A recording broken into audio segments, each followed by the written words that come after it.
नमस्कार, स्वागत है आपका ड्रैगन बिजनेस पर और मैं हूं आपके साथ मोहिनी त्यागी। आप देख रहे हैं हमारा रोज का लाइव कार्यक्रम मार्केट ट्रैकर, जिसमें कि हम बात करते हैं बाजारों की, बात करते हैं स्टॉक स्पेसिफिक एक्शन की। तो चलिए पहले बाजारों को देखते हैं कि आज बाजार कहां है। अगर आज निफ्टी को देखें तो निफ्टी फिलहाल 24,000 के ऊपर कामकाज करता हुआ नजर आ रहा है। 24,003 के लेवल पर हल्की सी बढ़त निफ्टी में नजर आ रही है। फिलहाल फिर से 24,000 के नीचे आता हुआ दिखा, यानी कि इसी रेंज में घूम रहा है। ओपनिंग की बात करूं तो आज की ओपनिंग हुई थी 23,971 के आसपास और अभी भी फ्लैट ही कामकाज करता हुआ नजर आ रहा है। बहुत ज्यादा मूवमेंट निफ्टी में नहीं दिख रहा है। हालांकि आज एक्सपायरी का डे भी है, लेकिन देखना होगा कि इसमें मूवमेंट बनेगा या नहीं। इसके अलावा अगर बैंक निफ्टी की बात करूं तो बैंक निफ्टी में गिरावट नजर आ रही है और बैंक निफ्टी की जो गिरावट है उसको नीचे लाने में एचडीएफसी बैंक का भी बड़ा हाथ माना जा रहा है। उसके साथ ही बैंकिंग का पूरा पैक ही आज गिरावट में नजर आ रहा है। जितने भी बैंकिंग के स्टॉक्स में हल्की गिरावट देखने को मिल रही है, इसी की वजह से हम देख रहे हैं कि निफ्टी बैंक में भी काफी गिरावट है। इसके अलावा बाकी इंडाइसेस भी देख लेते हैं एक बार। मिड कैप की बात करें, निफ्टी मिड कैप 100, तो इसमें अब हल्की खरीदारी देखने को मिल रही है। 0.45% की बढ़त नजर आ रही है। 18,000 के लेवल पर इंडेक्स नजर आ रहा है। स्मॉल कैप इंडेक्स में हल्की गिरावट है आज। निफ्टी स्मॉल कैप इंडेक्स की अगर मैं बात करूं तो उसमें गिरावट देखने को मिल रही है। बाकी इंडाइसेस को भी देखते हैं। निफ्टी ऑटो में हल्की खरीदारी देखने को मिल रही है। फाइनेंशियल सर्विसेज में जैसे कि मैंने कहा आज गिरावट देखने को मिल रही है। एफएमसीजी में भी हल्की प्रॉफिट बुकिंग हमें नजर आ रही है। निफ्टी आईटी की बात करें तो निफ्टी आईटी आज सबसे ज्यादा तेजी से चलने वाला सेक्टर है, क्योंकि इसमें कोफोर्ज के नतीजे आए हैं और कोफोर्ज के नतीजे काफी शानदार रहे, जिसके चलते कोफोर्ज में करीबन 10% तक की अपसाइड हमें देखने को मिली।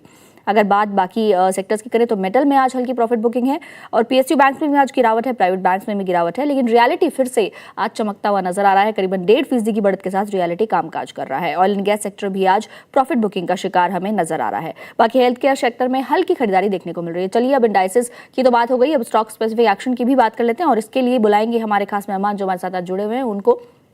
आज हमारे साथ मौजूद है निशित दोषी, फाउंडर विद्यासागर इन्वेस्टमेंट से। सर आपका बहुत बहुत स्वागत है। बहुत बहुत धन्यवाद madam. Good morning. Good morning sir. Sir सबसे पहले तो बाजारों की बात करती हूँ। आज बाजार काफी फ्लैट नजर आ रहे हैं। निफ्टी तो काफी फ्लैट है, जिन स्तरों पर खुला था उसी के आसपास नजर आ रहा है। कभी 24,000 के ऊपर, कभी 24,000 के नीचे। डिसाइसिव लेवल कहीं पे भी नजर नहीं आ रहा फिलहाल और कोई मूवमेंट भी बहुत ज्यादा नहीं है। इसके अलावा निफ्टी बैंक की बात करूँ तो उसमें आज गिरावट है। आप कहाँ देख रहे हैं आज की क्लोजिंग, कहाँ देख रहे हैं, क्या लेवल्स देख रहे हैं, एक्सपायरी कहाँ करती हुई देख रहे हैं पहले तो निफ्टी की? तो मैम डेफिनेटली अगर मार्केट्स की बात करें तो कल के दिन में हमें अच्छा खासा एक गैप अप ओपनिंग देखने मिला था। लास्ट वीक अगर हम याद करें तो 24,200 से लेके 23,600 तक की हमने करेक्शन देखी थी एंड देन वहां से कल के दिन एक अच्छा खासा गैप अप हमें देखने मिला एंड 24,000 के आसपास की क्लोजिंग मिली। सो वीक की शुरुआत स्ट्रांग हुई थी बट कल एक अच्छी रैली के बाद एक कंसोलिडेशन डे भी देखने मिलता है। तो आज का दिन वही सेशन हो रहा है कि एक स्ट्रांग रैली के बाद, अपसाइड की रैली के बाद एक कंसोलिडेशन हम ब्रॉडर लाइन इंडाइसेस में देख रहे हैं। ओवरऑल अगर हम देखेंगे तो डेफिनेटली 24,000 के आसपास ही highest call writing and put writing हम देखने मिल रही है। सो एक डिसाइसिव लेवल ही है ओवरऑल अगर हम देखने जाएंगे तो। सो अगर निफ्टी की बात करें तो अगर निफ्टी 24,050 के अबाउ सस्टेन करता है तो डेफिनेटली हमें 24,150 और 200 तक के अपसाइड हमें ये आने वाले सप्ताह में देखने मिल सकती है। सो ऑल इन ऑल अभी तो फिलहाल मेनलाइन इंडाइसेस थोड़े पॉजिटिव साइड में ही देखने मिल रहे हैं। निफ्टी की बात करें तो, बैंक निफ्टी की बात करें तो डेफिनेटली हमें आज एक थोड़ा अंडर परफॉर्मेंस बैंक निफ्टी की तरफ से देखने मिल रहा है। ओवरऑल अगर हम देखेंगे तो 56,500 एक मेजर सपोर्ट है बैंक निफ्टी के लिए एंड हायर साइड में 57,000 एक हर्डल की तरह काम कर रहा है। अगर बैंक निफ्टी 57,050 के आसपास से डेज आए के अबाव सस्टेन करता है तो डेफिनेटली पॉजिटिव साइड में मोमेंटम कंटिन्यू रह सकता है। सो all in all positive note में ही आज निफ्टी की क्लोजिंग हम एक्सपेक्ट कर सकते हैं। ओवरऑल अगर एक रेंज की बात करें तो 24,100 से लेके 150 के आसपास की हम निफ्टी में क्लोजिंग आज के दिन एक्सपेक्ट कर सकते हैं एंड बैंक निफ्टी में अराउंड 57,500 के आसपास की एक रैली एक्सपेक्ट कर सकते हैं। So definitely expiry monthly expiry का डे है तो वॉलेटिलिटी हमें देखने मिल सकता है। सो ऑल इन ऑल एक साइडवेज टू पॉजिटिव नोट में ही हम मेनलाइन इंडेक्सेस को ट्रेड करते हुए देखने मिलेंगे। बिल्कुल। आज काफ़ी सारी कंपनियों के रिजल्ट्स आए हैं, लेकिन रिजल्ट्स पर बात करें उससे पहले आपको बता दें कि कच्चा तेल फिर से गिरा है। कच्चे तेल में गिरावट है। $88 पर बैरल के आसपास कच्चा तेल पहुंचा है। इसके अलावा अगर रुपये की बात करूं तो रुपये में भी आज गिरावट है, यानी कि रुपये मजबूत हुआ नजर आया है और डॉलर इंडेक्स अपने हाई लेवल पे ट्रेड करता हुआ नजर आ रहा है। यानी कि आज ओवरऑल जो ट्रिगर्स है मार्केट के लिए वो काफ़ी अच्छे नजर आ रहे हैं। डॉलर इंडेक्स 1 महीने के उच्चतम स्तर पर पहुंचता हुआ दिखा। अब अगर बात करें आज के रिजल्ट्स की, तो आज काफ़ी सारी कंपनियों के रिजल्ट आए हैं। इनफैक्ट कल से काफ़ी सारी कंपनियों के रिजल्ट आ रहे हैं। आफ्टर मार्केट्स भी काफ़ी सारे रिजल्ट आए हैं। सबसे पहले बात कोफोर्ज की करते हैं। तो सर सबसे पहले आईटी के पूरे पैक को देखते हैं। आईटी के पूरे पैक को देखूं तो आज उसमें काफ़ी अच्छी तेज़ी है। अगर कोफोर्ज की सबसे पहले बात करूं तो 10% ज़्यादा की तेज़ी ऑलरेडी दिखा चुका है ये स्टॉक। इस स्टॉक में सबसे पहले क्या करना है, इसके बाद बाकी स्टॉक्स पर आएंगे कि उनमें आपको क्या अच्छा लग रहा है। सो कोफोर्ज की बात करें तो डेफिनेटली हमें एक स्ट्रॉन्ग सेट ऑफ नंबर्स देखने मिले एंड अच्छी खासी रिकवरी हम कोफोर्ज में आज के दिन में देखने मिल रहा है। कल के दिन में भी एक स्ट्रॉन्ग मोमेंटम था। ऑलमोस्ट लास्ट 3 दिनों से एक अच्छी खासी रैली में ही कोफोर्ज ट्रेड करते हुए दिखने मिला। सो डेफिनेटली एक पॉजिटिव मोमेंटम है। काफी दिनों बाद आईटी में एक अच्छी रैली हम देख रहे हैं। जो डिसअपॉइंटिंग हमें परफॉर्मेंस देखने मिली थी, अंडर परफॉर्मेंस देखने मिली थी, वो अब थोड़ी बहुत एंड होते हुए देखने मिल रही है। सो डेफिनेटली कोफोर्ज में अगर लोअर लेवल से पोजीशन है तो प्रॉफिट बुक कर सकते हैं, क्योंकि ऑलरेडी 10% का मोमेंटम आज के दिन में एंड पूरे लास्ट 3 सेशन में हमें 15 से 20% की रैली देख चुके हैं। सो डेफिनेटली यहाँ पे प्रॉफिट बुक कीजिए। फ्रेश एंट्री के लिए थोड़ा वेट एंड वॉच करना पड़ेगा। बाय एंड का एक अप्रोच रख सकते हैं। अगर काउंटर हमें वापस से 1600 के आसपास मिलता है तब एक फ्रेश एंट्री ले सकते हैं। करंट लेवल्स पर प्रॉफिट बुक करने की ही राय रहेगी कोफोर्ज में।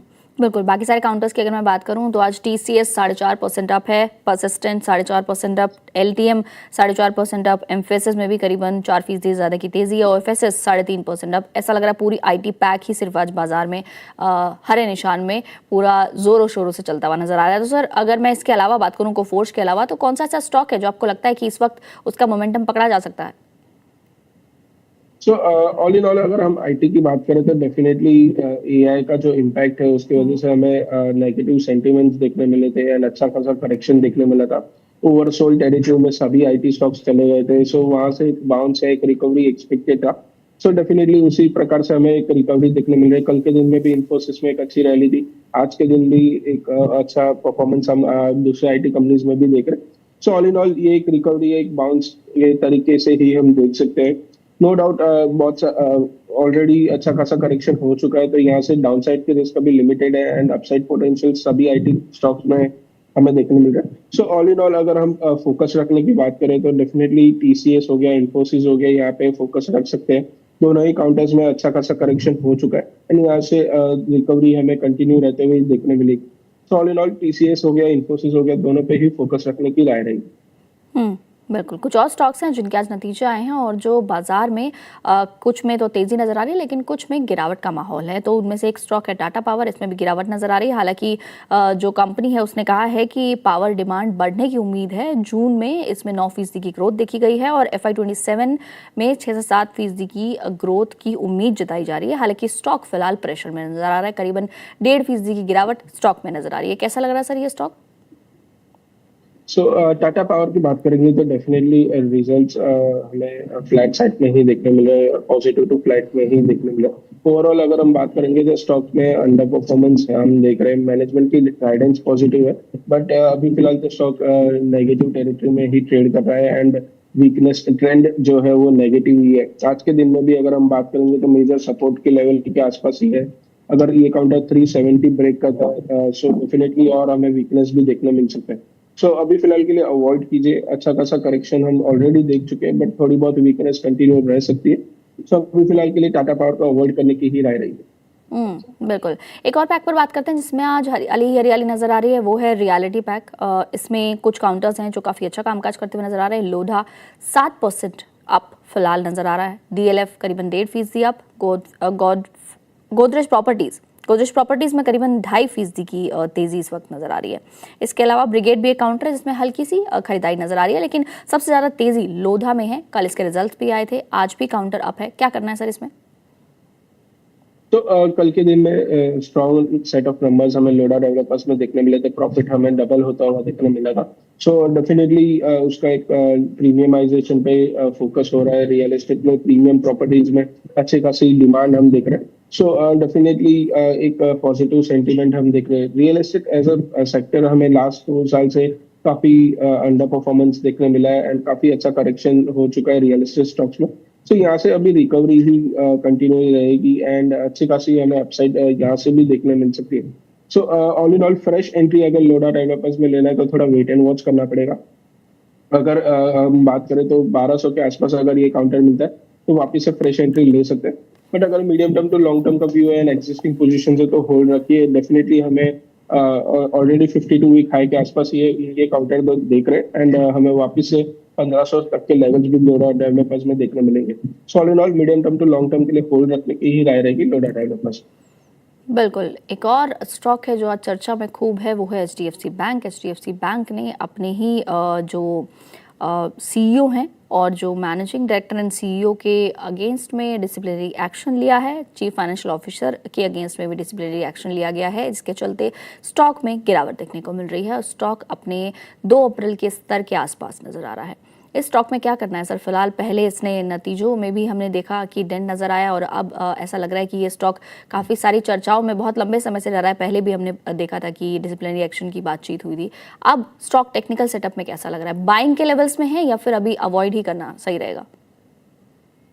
तो एचडीएफसी बैंक की बात करेंगे तो इंडिया का वन ऑफ द दिग्गज प्राइवेट सेक्टर बैंक है एंड स्ट्रॉन्ग बैलेंस शीट है। तो ओवरऑल अगर हम बात देखेंगे तो करंटली जो न्यूज़ फ्लो है वो नेगेटिव साइड में ही दिखने मिला है। चाहे वो यूएस में केसेस के बारे में हो या इंडिया में जो डिसिप्लिनरी एक्शन जो है मैनेजमेंट की तरफ से उसके बारे में। सो डेफिनेटली थोड़ा बहुत हमें इश्यूज देखने मिले जिसकी वजह से अच्छा खासा करेक्शन हम एचडीएफसी बैंक में देख चुके हैं। तो अगर हम बात करेंगे तो मेजर जो सपोर्ट लेवल है एचडीएफसी बैंक में वो 700 का लेवल है। सो मैं यही बोलूंगा कि जो भी अभी फिलहाल गिरावट देखने मिल रही है यहाँ पे अक्यूमुलेशन करने की ही राय रहेगी। थोड़ा लंबा समय का होराइजन रखना पड़ेगा। Medium term to long term के लिए अक्यूमुलेट कीजिए करंट लेवल्स पे। हमें वापस से 800 तक के लेवल्स देखने मिलेंगे। पेशेंटली 6 महीने या 1 साल के लिए होल्ड कीजिए। अच्छे खासे रिटर्न्स हम एचडीएफसी बैंक में बनते हुए देखने मिलेंगे। हम्म, बिल्कुल सर। अगले स्टॉक पर आते हैं। अगला स्टॉक है गॉडफ्रे फिलिप्स। इसके भी रिजल्ट्स आए हैं। नतीजों की वजह से स्टॉक गिरावट में है। करीबन 6.5% की गिरावट स्टॉक में देखने को मिल रही है। स्टॉक में क्या करना है सर? सो गॉडफ्रे फिलिप की बात करेंगे तो डेफिनेटली हमें एक नेगेटिव हमें रिजल्ट्स फ्रंट पे देखने मिले एंड ये काउंटर अगर देखेंगे तो काफी डिसअपॉइंटिंग काउंटर रहा है। बहुत लंबे समय से अच्छे खासे करेक्शन के बाद एक कंसोलिडेशन फेज में ही ट्रेड हो रहा है। सो डेफिनेटली अभी फिलहाल आज के दिन में भी वीकनेस ही देखने मिल रहा है तो अवॉइड करने की ही राय रहेगी। जब तक ये काउंटर हमें वापस से 2400 के पार नहीं निकलता तब तक इसमें ट्रेंड जो है वो नेगेटिव साइड में ही रहेगा। सो फिलहाल के लिए अवॉइड करने की ही राय रहेगी गॉडफ्रे फिलिप्स को। एक और बड़े स्टॉक के आज नतीजे आए हैं, वो है एचयूएल। एचयूएल के नतीजे जैसे ही पोस्ट हुए उसके बाद काउंटर में एकाएक 3% की गिरावट देखने को मिली है। स्टॉक करीबन 4% तक इंट्राडे में गिरता हुआ नजर आया है और उसके बाद स्टॉक अब 2107 के लेवल पर कामकाज करता हुआ नजर आ रहा है। क्या करना है सर इस काउंटर में? नतीजे अच्छे नहीं रहे जिस वजह से आज स्टॉक में गिरावट देखने को मिली है। तो एचईएल की भी बात करेंगे तो ऑलमोस्ट हम देख चुके हैं कि ऑलमोस्ट लास्ट 7 ईयर्स से